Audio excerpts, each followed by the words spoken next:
In a quiet, forgotten corner of the city, surrounded by tin-roofed homes and dusty streets, lived an old grandmother. No one knew her real name. Everyone simply called her Dadi. She was poor, alone, and had very little, just a worn-out brown camise, a black shower, and a heart full of kindness. As Christmas approached, Dadi would sit at the edge of her alley and watch children in the big city malls through shop windows. Bright lights, laughter, toys, music. But in her own neighborhood, there were no decorations. No gifts, just bare feet and empty pockets. But Dadi had an idea.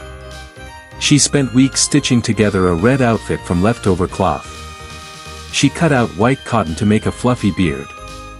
She looked in a broken mirror and practiced smiling, not as Dadi, but as Santa Claus.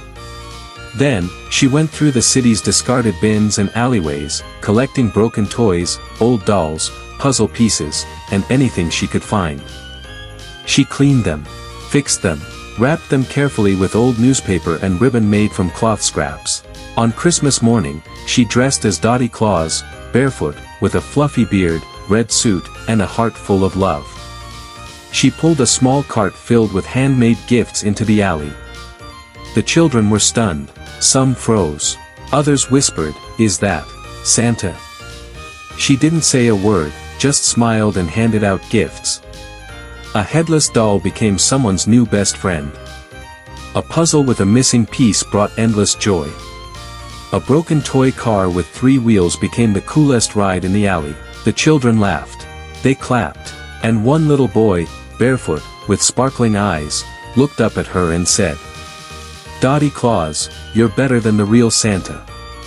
And in that moment, Dadi didn't feel poor. She didn't feel old. She felt like Christmas itself. She sat down at the side of the road, watched the kids running, playing, hugging their treasures, and smiled with more joy than 1,000 gifts could bring.